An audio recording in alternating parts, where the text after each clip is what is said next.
And we're live. Welcome to episode number 11 of Potzblitz, the weekly lightning talk.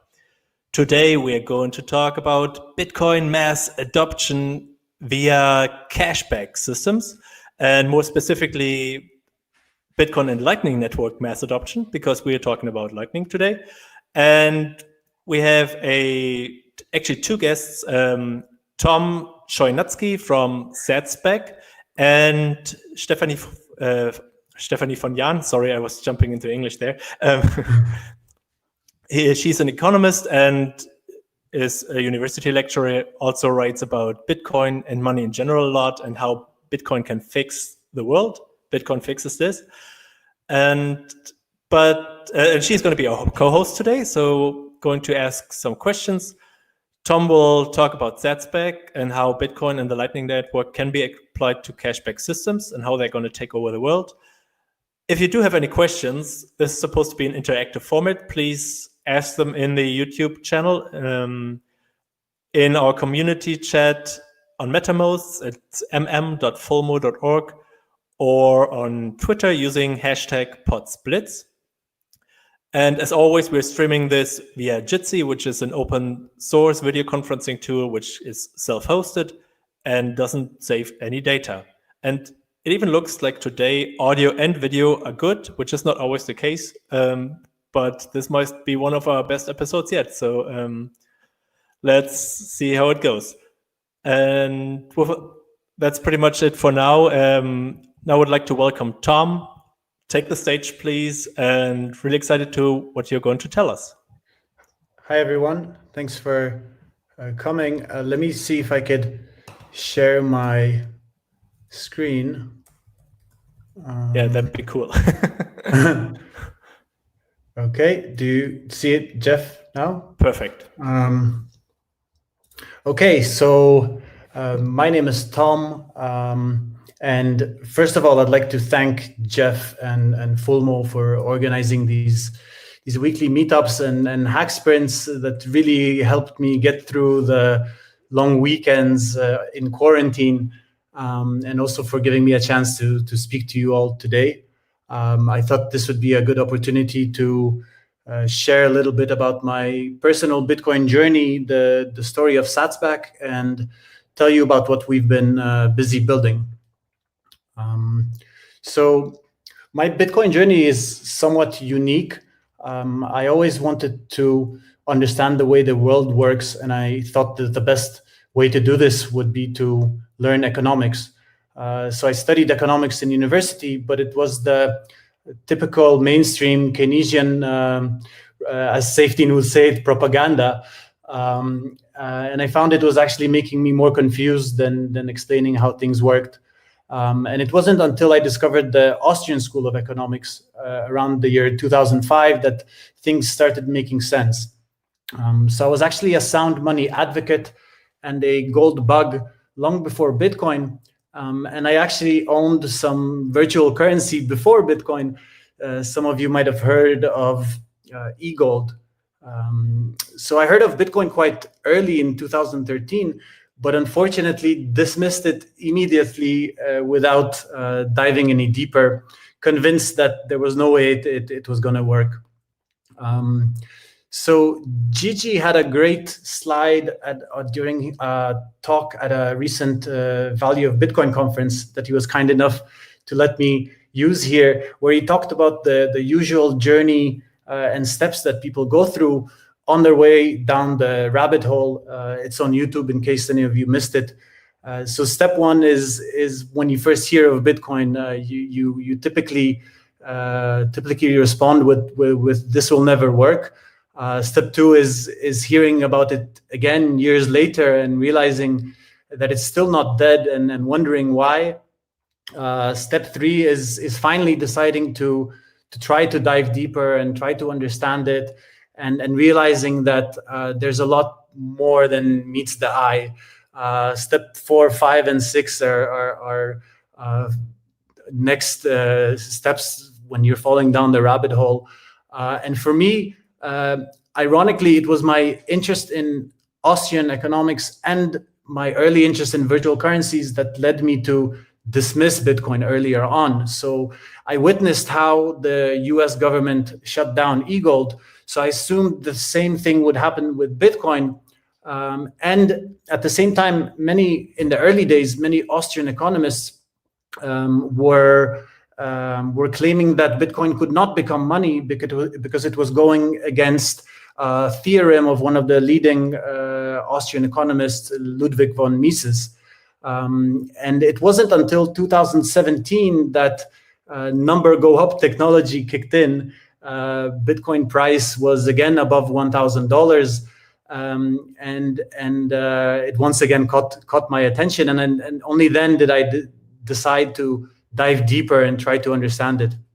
After doing that, I realized that maybe Bitcoin cannot be killed, and that maybe the Austrians have misinterpreted Mises' regression theorem.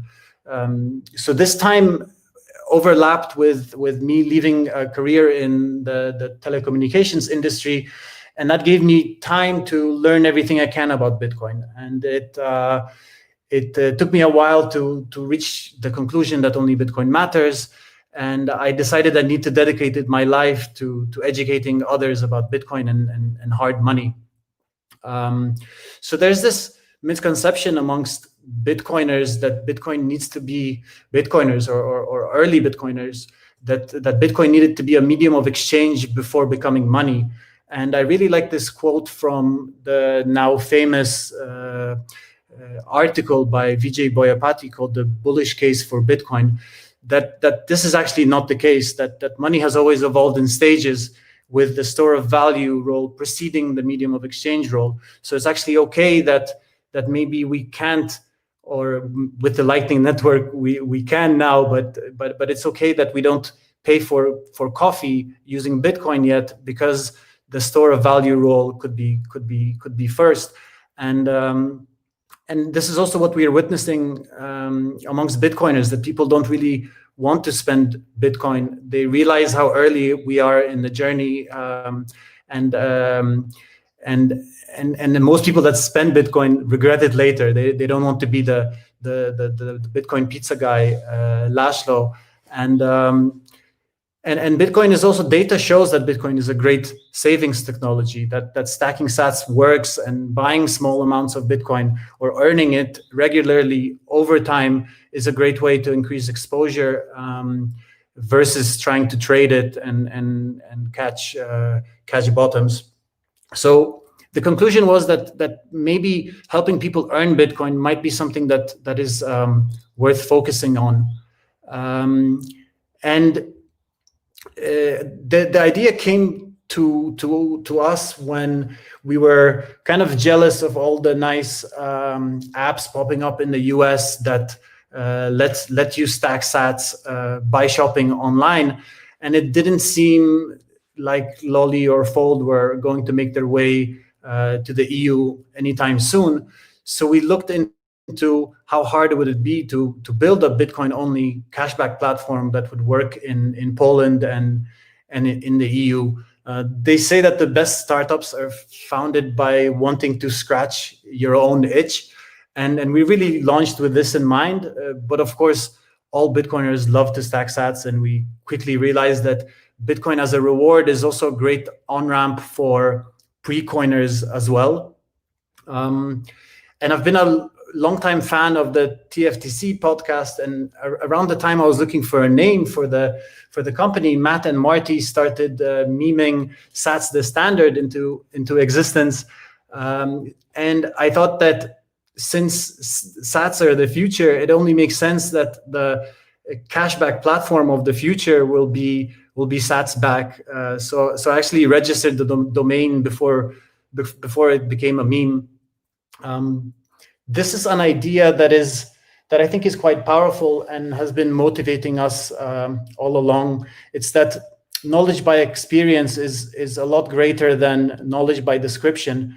It's as an example, there's a massive difference between trying to explain to someone who doesn't know much about Bitcoin or Lightning how it works versus sending them some Satoshis and letting them, for example, feed some chickens on the other side of the globe using Poyo feed.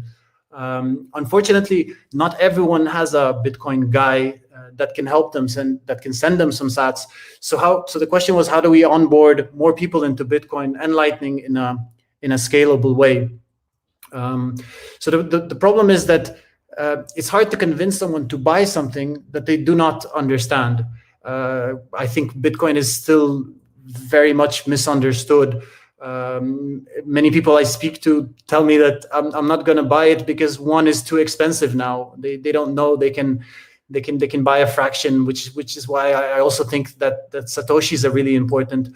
And it's a kind of a chicken and egg problem, because it's hard to understand it without experiencing it. And in many markets in Europe, I know, and there's many services popping up that are making this easier, but it's still hard to purchase in many cases.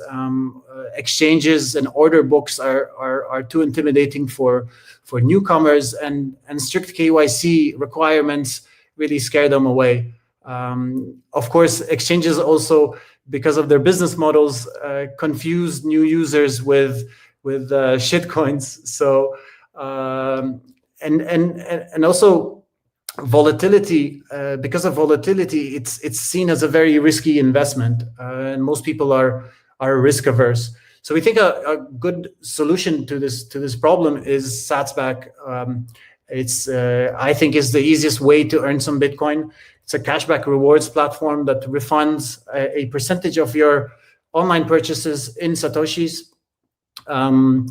And the obvious benefits to us is that you're earning rewards in an asset that is designed to increase in value.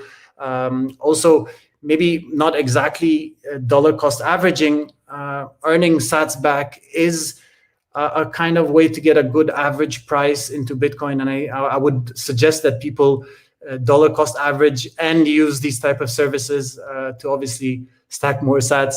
And for newbies, it's a great way to learn about Bitcoin by experiencing it, by learning how to store and transfer small amounts of Bitcoin. They get more comfortable with it, and then potentially later buy some. Bitcoin as a reward also solves the Bitcoin is too volatile problem. When you got something as a reward, you don't really track the price too much. You don't really care if it dropped a little bit. And I think it's just a great way to onboard new users.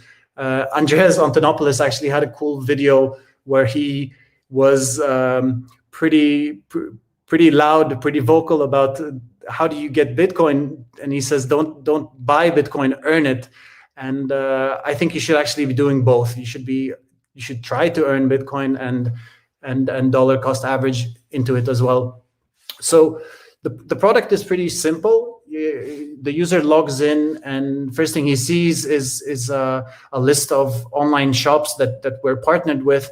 And as long as they complete their purchase after being forwarded to the shop to the store using our links, they earn a percentage of what they spent back in Bitcoin. This is what the dashboard will look like from the user's perspective. They see the available balance in Satoshis that are available to be paid out, a pending balance, and a list of stores. I think here's just the featured list, but we have over 150 at the moment. So you might be wondering, how does this work? It's a business model that uses a performance-based affiliate marketing strategy, where we partner with merchants, with shops that pay us a commission for every sale generated by our users. And we would then take that commission and convert it into Bitcoin and share a majority of it back with our users. It's actually a tried and tested business model that is quite popular. It's just we're bringing this innovation of Bitcoin into it. So the market that we're looking at is obviously e-commerce, which is growing really quickly, and it's estimated to surpass $4 trillion this year globally. And performance marketing, which is what cashback is related to, is approximately 16% of all online sales, and cashback itself is 31% of that. So it's obvious to us that it's a big market that's I think ready to be disrupted. It's obvious to us that Bitcoin is a much better store of value and the future of money, especially on the internet. So it's just a matter of time before everyone else realizes this. So there are a number of ways that Bitcoin and the Lightning Network disrupts the existing fiat-based cashback business model. It's obviously rewards in the best performing asset class of the decade and the future of money. I think that's a 10x improvement from the fiat that you get from other services. And what's interesting is that with Lightning, many or most of the cashback platforms, I think all of them actually, have a minimum amount that a user needs to accumulate before they can withdraw it. And obviously nobody likes to wait to be able to use their rewards. And what Lightning Network enables because it's very cheap and instant, is that a user can withdraw an amount as little as 1 cent, as few satoshis, and we think this vastly improves the UX that's impossible with legacy systems using the traditional banking system. We hope that in the future, with protocol improvements like KeySend, we'll be able to implement streaming rewards, so that we would be completely non-custodial and that the user will not even have to withdraw. We would just stream rewards over to their phone. And obviously, to us, scarcity is a major element, that there will never be more than 21 million Bitcoins. And I think this type of business, and actually all Bitcoin businesses, benefit from the viral loop built into Bitcoin's protocol. It's a quote I'm referring to by Satoshi Nakamoto in 2009, when he said, as the number of users grows, the value of coin increases. It has the potential for a positive feedback loop. As users increase, the value goes up, which could attract more users to take advantage of the increasing value. So we're already accepted to over 150 affiliate programs of some major e-commerce brands in Poland that are also international brands, but we've launched for now just in Poland. And our goal is to have at least 500 by the end of the year. Is a list of select partners. And takeaway is actually an interesting one, because takeaway, there's obviously no returns on food. So you can order some lunch from takeaway and earn a small amount of satoshis back, which is really I think a great way to onboard new users into Lightning, because pretty much everyone orders stuff online. A lot of people order food online, and this is just basically some free satoshis for using our platform. This is something we're have not been too public about this part yet. But when I initially had the idea for Satsback, I'm not a programmer, so I was looking for a platform that would make it easier for me to launch Satsback in Poland without looking for developers to help me. And initially, we planned to launch in more European Union countries, but because of the different implementations of AML-D5 regulations in European member states, we thought that it would be much wiser to launch in Poland initially and think about expanding with time. But with that in mind, with our beginning, with the way we started in mind, from day one, we were building out our platform so that it can be launched as a white label solution that could be implemented in any country with a developed e-commerce market, with support for multiple languages, currencies that we could easily launch in any market. So I'd like to speak to any Bitcoiners who would be interested in helping us launch, or who would like to have their own Bitcoin-only business, and who would like to help us launch in other countries. If you're one of them, please do reach out to me. And yeah, I think that would be it from me. Thank you for listening, and I'd be more than happy to answer any questions that would come up. Okay, great. Thank you so much for that presentation, the overview of Setback. Can you close your presentation so we can see you again? Cool, thank you. Is it okay? Yeah, is it good awesome. now? So if you have any questions, now is a pretty good time to ask. Otherwise, Stefanie and I are gonna continue the conversation a bit, because I think we have a couple of questions and to ask about your plans and what you've been doing so far and where you're going. It sounds pretty good. Like, what do you think that the white label approach, is that something that's a bit more promising because you can tap into local knowledge, or like what are like the disadvantages and advantages there? It's for us, the reason why we decided to explore and go this way is because we are a small team, and for us to be able to expand internationally really quickly, we would need a bigger team, and we would need to explore the different regulatory environments in the European member states, but as well as internationally. I know that cashback is really big in Asia, so if there's anyone from Asia listening, it's just that you need to localize these websites in Europe. I mean, in the US it's a lot easier. You have states, but you could basically launch one company and be able to cater to anyone in all the American states. But in Europe, it's there's a lot of different languages. The e-commerce markets are also very fragmented. So as I'm sure you know, in Germany, maybe the most popular e-commerce brands are not international, and they're German specific. We have the same situation in Poland, and just generally translating everything into new languages and checking out the regulations. Even though we're convinced that from a regulatory standpoint, the risk for money laundering over a platform like this is minimal. I mean, we're not an exchange. We don't hold users' funds. So it would be really tough, if not impossible, to launder money. I mean, to me, it just wouldn't make sense. So I think the regulatory risk is minimal for these types of services, but we would still need to explore these AMLD5 implementations in the European member states or internationally as well.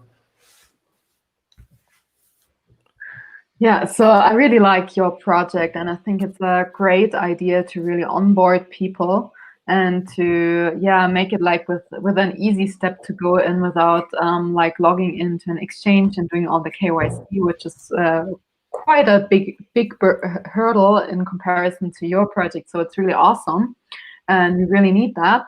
So when I think why I used I didn't use Payback, because it's also inconvenient with the withdrawals, and also because of privacy, essentially.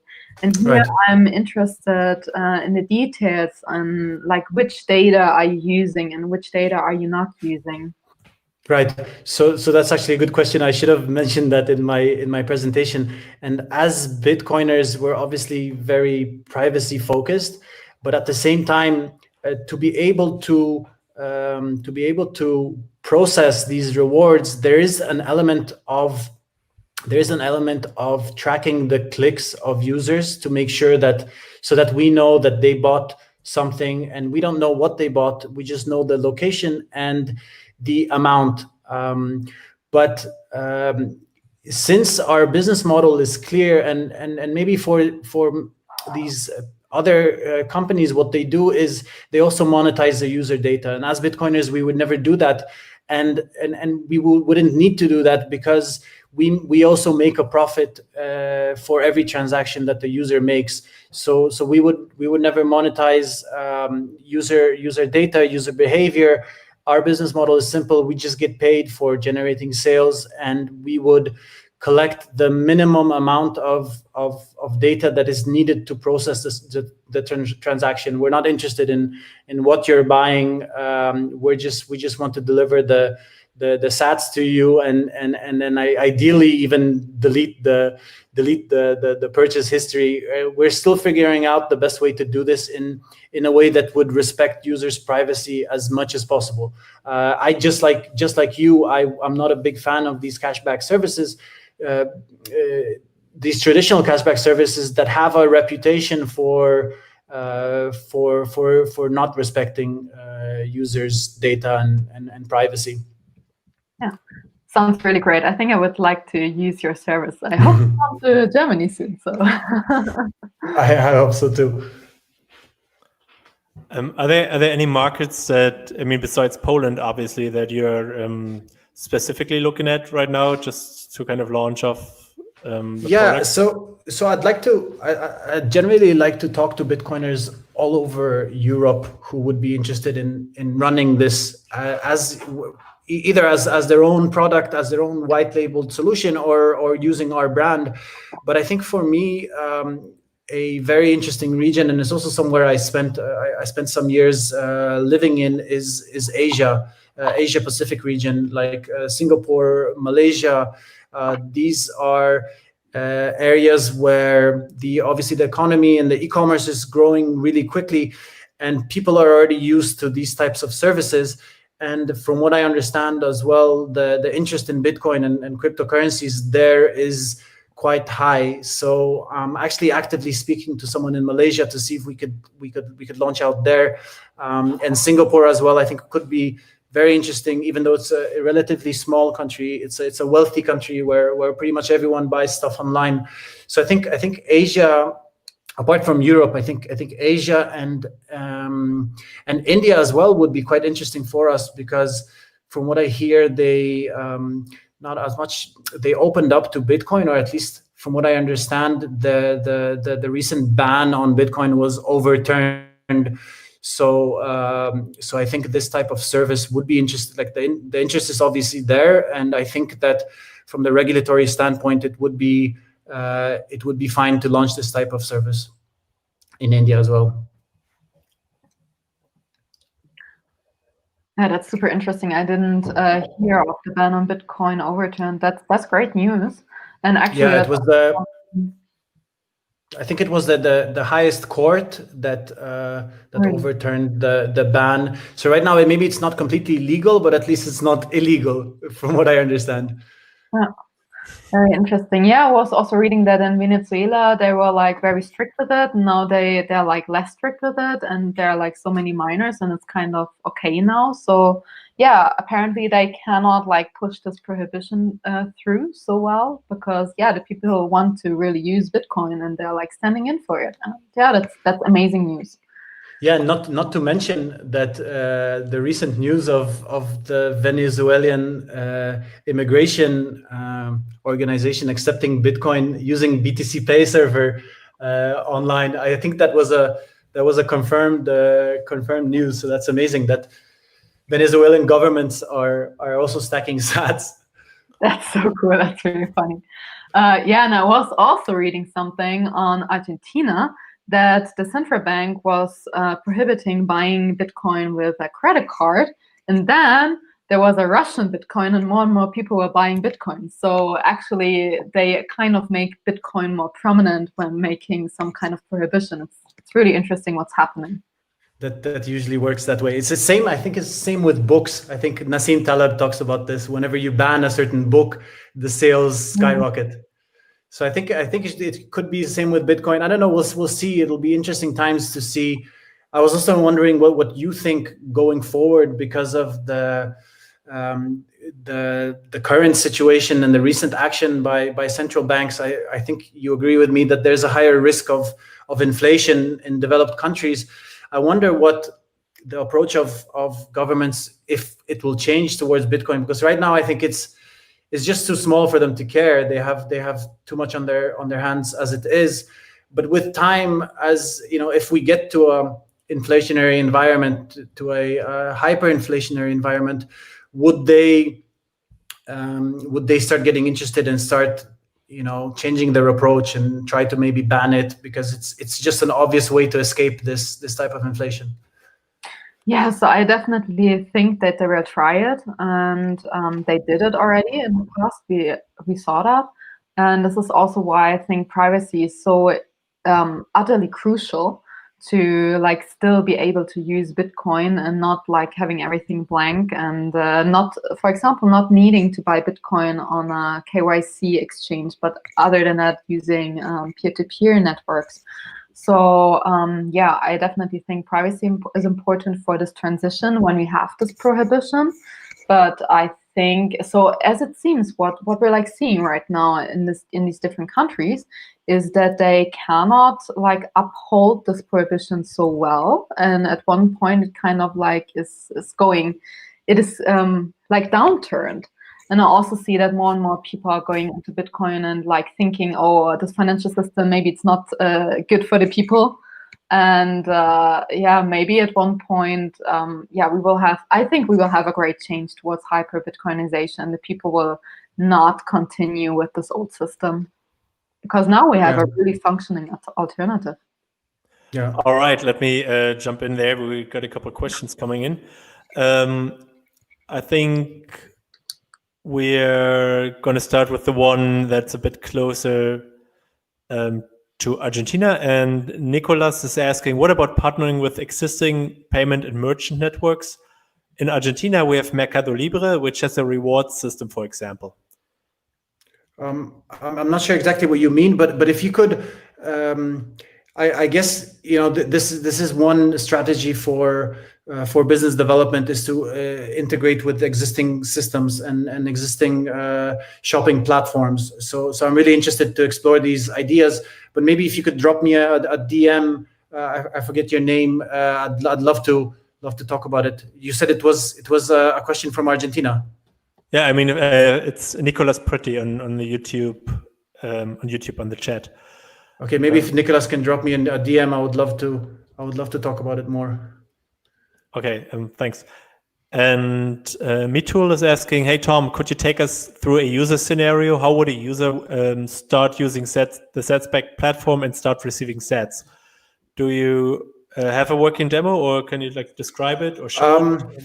I wasn't prepared to show a demo, but it's basically you would log in to a website and see a list of shops that I showed a screenshot of, and as soon as you click on any of these shops, you would be redirected to them and shop as you do normally. And depending on the store, depending on the return policy, I mean, immediately or shortly after, within a day or two, you would get an email informing you of the amount of Sats that you will save because of shopping with us. And depending on the store and the return policy, either a few days later or a few weeks later, you would get another email informing you that your Sats are ready to be paid out, are available, are in your available balance and ready to be paid out. The reason for this is obviously because we cannot pay out rewards when you still have the option to return what you bought. So in most countries, you have the right to return what you buy online within 2 or 3 weeks. And if we paid out the Sats by the time that time passed, people would just be returning items and just running away with their Satoshis. So that's more or less it. But it's pretty simple from a UX perspective.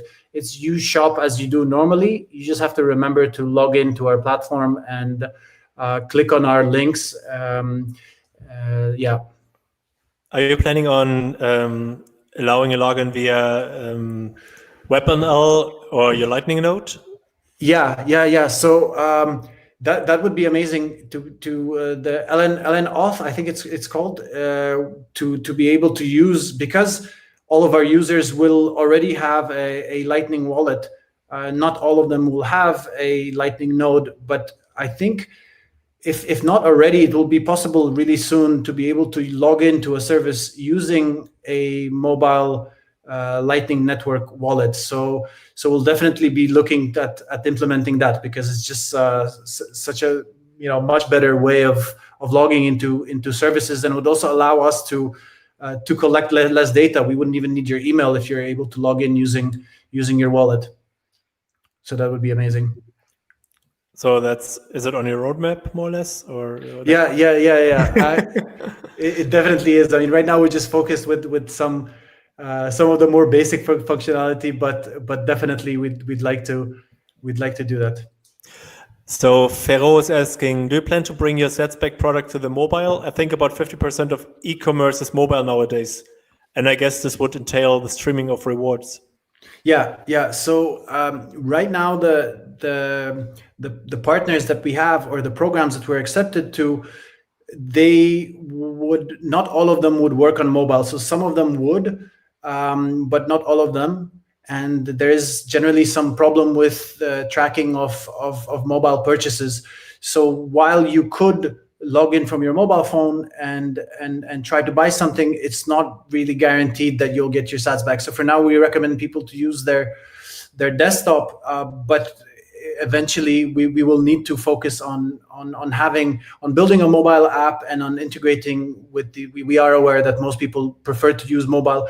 But for me as a Bitcoiner, if I knew that that I have the option to earn sats, opening a laptop or a desktop is a small inconvenience, and I hope many of our users will approach it this way. But yeah. So you've been talking about targeting sort of existing Bitcoiners already in one step. How do you have like a special plan to how to approach pre-coiners? Like, what is the like attractive part for them? What do you think? Like, how do you get them? So obviously, it's for any startup, it's nice to have a small group of early adopters, and we think these are Bitcoiners that it will be relatively easy to convince to use our platform, because they already understand the value proposition of Bitcoin, and they don't need to be convinced that stacking sats is great. We have some plans to cross over to the mainstream, and I think that the simple idea of being able to earn sats as a reward instead of buying it will be easier to convince the mainstream user. But I think one strategy that has been quite successful for other apps in the space is to incentivize users to invite their friends or their family members and earn sats for that as well. So that if you're a user and you invite your friend who's maybe a pre-coiner, you'll earn some sats for that, and him as well. And I think this could potentially create this viral loop where if each user invites at least 2 or 3 of their friends, then we're starting to onboard people that are more from the mainstream.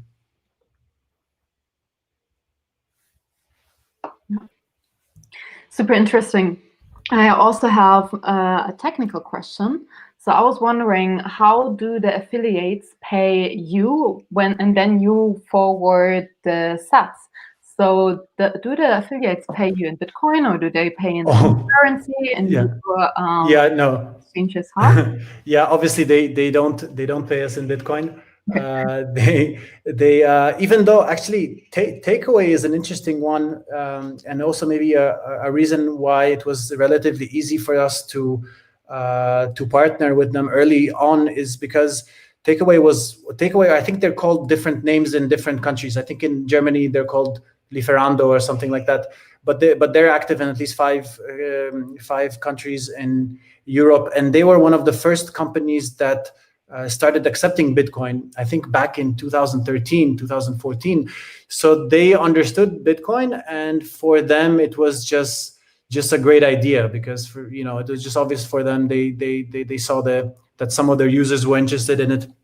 But obviously all of the merchants would pay us their commission in fiat, and then we would need to convert that to Bitcoin and share it with their users. So we're integrated with with a couple of liquidity providers that help us on that side to purchase the Bitcoin and send it out to users.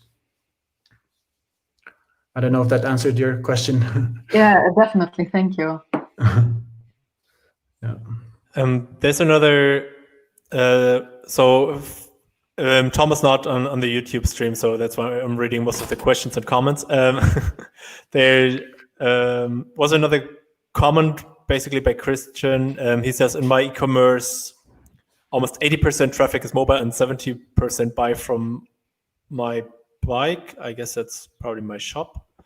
And another question from Ferro: do you have support for non-custodial wallets on the roadmap in the near future? Which, yeah, do you? Yeah.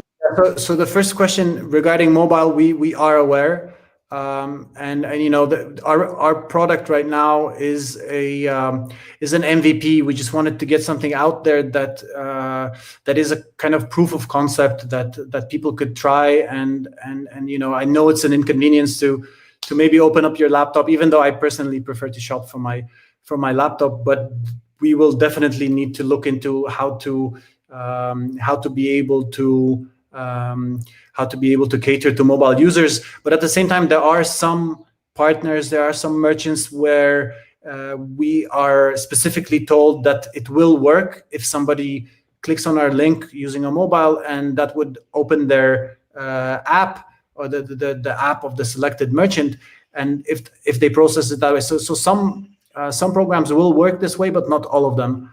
I hope more and more will in the future, and definitely we want to look into having a mobile app in the future, because that would also may potentially enable us to, because most people as well would like to have the same type of rewards whether they shop online or if they shop in store.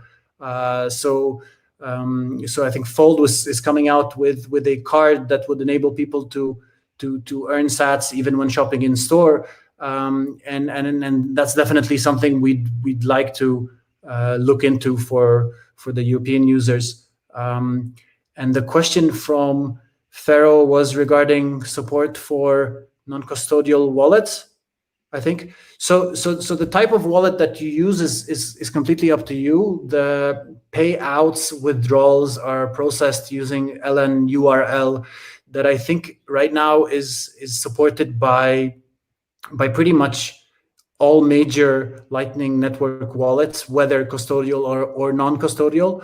I understand that for someone who's not familiar with Lightning, not familiar with Bitcoin, maybe a custodial wallet would be easier, but I'd definitely suggest anyone who is to use something that is more non-custodial, but it's up to the user, because LNURL will pretty much work on any wallet that they choose to use. And I think we will be suggesting some nice wallets like Blue Wallet, Breeze, and Phoenix Wallet, which is a combination of custodial and non-custodial. It doesn't really matter what you use. That's up to you.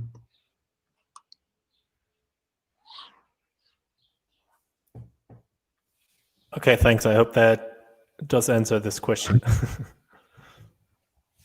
Yeah. Now I understand that.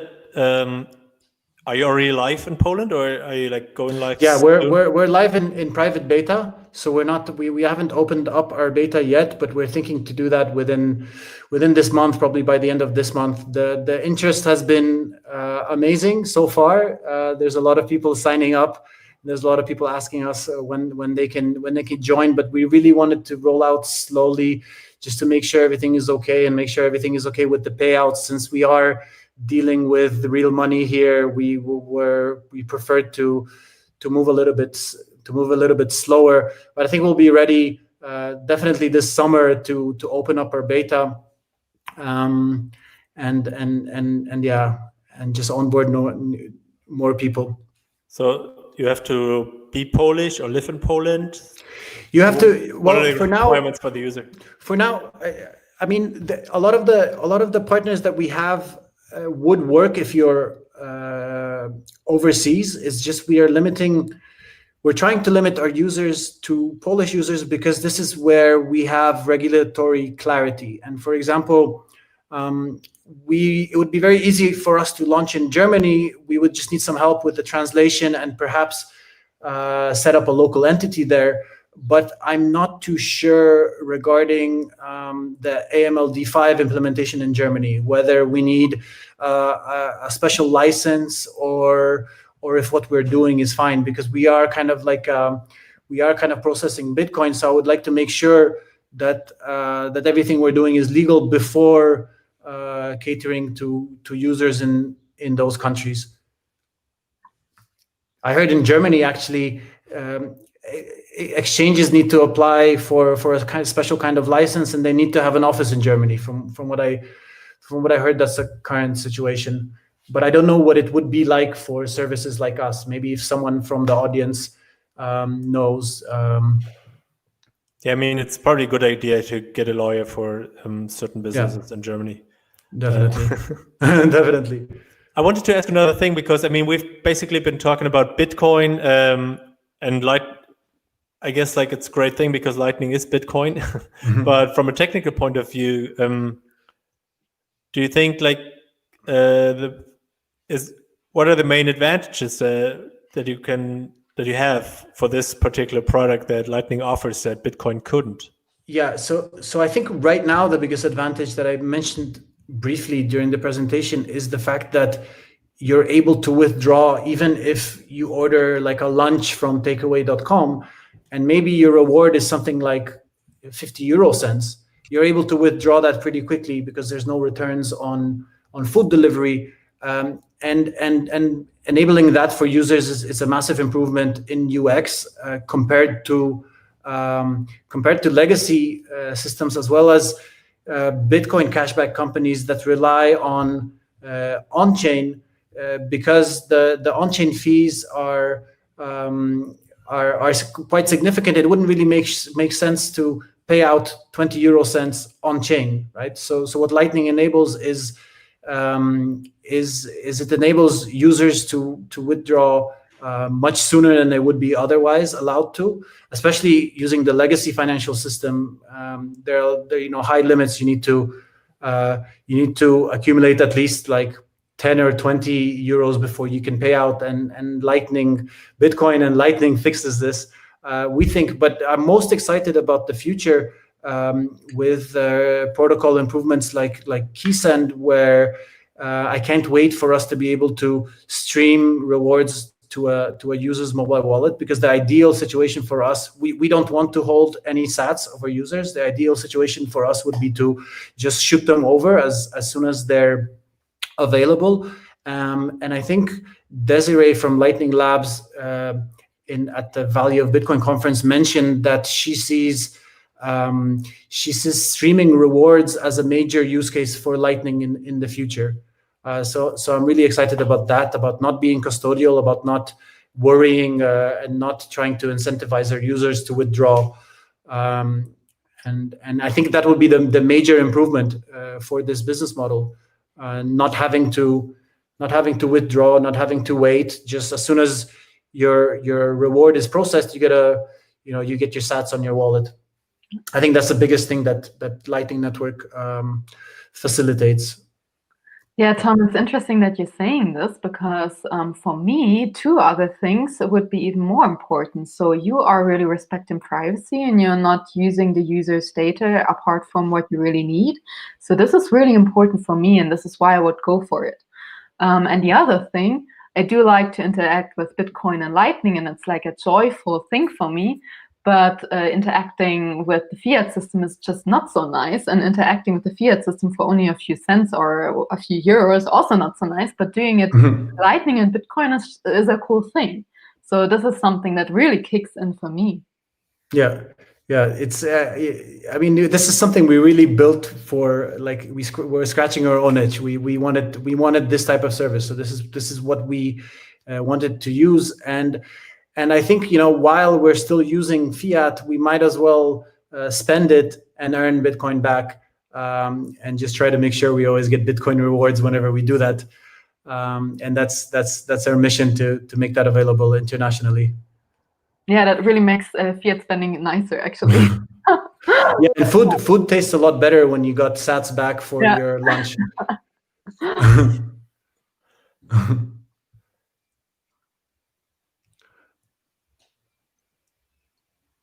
Okay. Unless Stefanie, do you have any remaining questions? Actually, I'm through with everything that I wrote down. Okay, great. I think we've also had plenty of questions on YouTube. So we'll be ending the live stream in a couple seconds. If you do have any other questions, we'll post a link to the Jitsi Hangout in a bit in the comments and also on Twitter. So just join us in like sort of the after show hangout if you want and chat a bit more with Tom and Stefanie and me. Thank you for presenting, Tom. Thank you for co-hosting, Stefanie. If you live in Poland, now's a good time to message Tom and request your private beta membership for SATSPEC. Yeah. Next, all right. Yeah, I think that's so thanks once again. If you like this episode and other episodes, please give us a thumbs up and subscribe to the channel. We'll have one more episode before we go into the summer break. In 2 weeks, we're going to talk to John Cavallo about his latest Lightning Network mass adoption project, which is still kind of secret, so I don't really know any details, but I'm pretty excited to have him. So yeah, mark your calendars. It's in 2 weeks on July 19th. And that's it for tonight. That was Potzblitz episode number 11. Have a good night and see you next time. Thank you. Bye-bye. Thanks, Jeff.